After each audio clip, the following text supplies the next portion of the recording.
Hello అండి అందరికీ. ఈరోజు వీడియోలో నోట్లో పెట్టుకుంటే వెన్నలాగా కరిగిపోయే రవ్వ కేసరిని ఈ విధంగా చేసుకోండి. చాలా టేస్టీగా వస్తుంది. ఎలా చేయాలో చూద్దాము. అందుకోసం ముందుగా స్టవ్ ఆన్ చేసుకొని ఒక ప్యాన్ పెట్టుకోవాలి. అందులో 1 టేబుల్ స్పూన్ నెయ్యి వేసుకొని నెయ్యి వేడయిన తర్వాత జీడిపప్పులు బాదం పప్పులను ఈ విధంగా కట్ చేసి వేసుకోండి. తర్వాత వీటిని దోరగా వేపుకోవాలి. ఇవి దోరగా వేగినప్పుడు ఇందులోనే ఎండు ద్రాక్ష వేసుకొని వేపుకోవాలండి. చూడండి అన్నీ వేగిపోయాయి. ఇప్పుడు వీటిని తీసి పక్కన పెట్టుకోవాలండి. తర్వాత అదే నెయ్యిలో 1 కప్పు వరకు ఉప్మా రవ్వను తీసుకున్నాను. దీన్ని మంటను హై ఫ్లేమ్లో కాకుండా లో ఫ్లేమ్లోనే పెట్టుకొని ఒక 5 నిమిషాలు వేపుకోవాలండి. రవ్వ కొద్దిగా కలర్ మారి మంచి వాసన వస్తుంది. అప్పుడు రవ్వ వేగిపోయినట్టు. చూడండి రవ్వ వేగిపోయింది.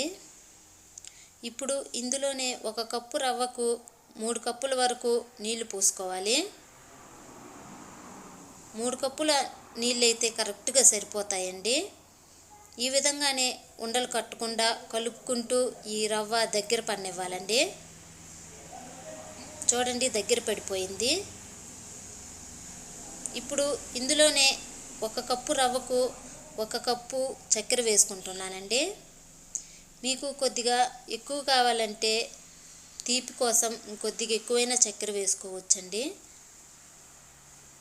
ఇందులోనే చక్కెర కరిగిన తర్వాత 1 చిటికెడు ఫుడ్ కలర్ వేసుకున్నాను. మీకు ఫుడ్ కలర్ వేసుకోవటం ఇష్టం లేకపోతే వేసుకోవద్దండి.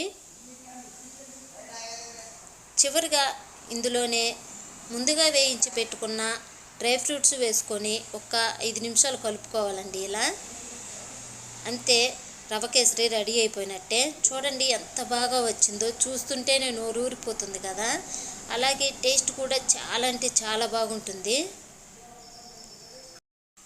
దీన్ని ఈ విధంగానే చేసుకొని పండుగలప్పుడు దేవునికి ప్రసాదంగా అయినా పెట్టుకోవచ్చండి.